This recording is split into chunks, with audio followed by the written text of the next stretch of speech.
Because then I'm like, oh, yeah. Just... Go. Hello, my name. We're gonna keep that in, because it's diversity, baby. No. Go. Why don't you start like, hello, bonjour. Yeah, No, right, go. Right, start. Serious. Go. Hi, my name is Niall, and if I had to answer the one thing that makes me feel different to anyone else, it's probably that. My name, Niall. My name always stood out to other people when I was younger, and incidentally, I am actually the only Niall Corish on Facebook, so I think that's a feat in itself, I guess. But yeah, particularly at primary school, my name was always people always thought it was a bit weird. You know, I was kind of uncomfortable with it actually, to a point where I was sort of like, can I be called Alex, which is actually my middle name? You know, when you're a child and everyone's calling you like Jack or Daniel or Oliver or whatever, you kind of wish you were too. As I'm sure you're aware, Niall is actually an Irish name, which was demanded by my nan. She was very insistent that at least one of her grandchildren had a full Irish name, which landed on me apparently, even though there's like 6 grandchildren. She got her wish and I got my unique name, which for a time I had grown comfortable with until it was totally ruined by that blonde guy from One Direction, you know the one.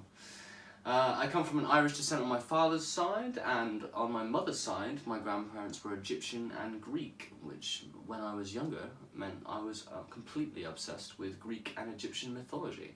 I think partly the reason why I became so fascinated by storytelling and kind of insane, crazy like characters and all that kind of stuff. And it's also certainly why Hercules is my favourite Disney film.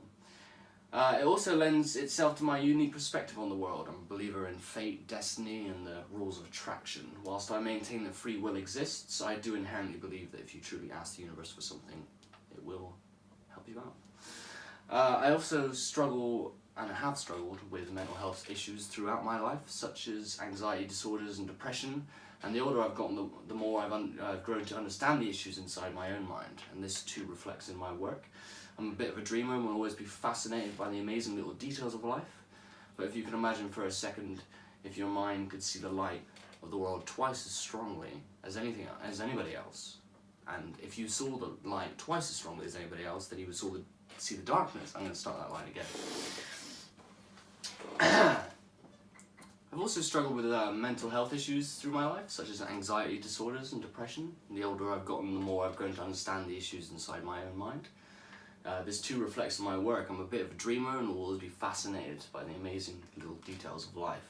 But if you can imagine for a moment, if your mind could see the light of the world twice as strongly as anyone else, imagine if they saw the darkness that strongly too. For a while, that's where I was at. So although I maintain the hopeful optimism of a predetermined destiny, with age I've almost certainly developed a thinly veiled layer of cynicism that soon became a biting, dry wit, which is good.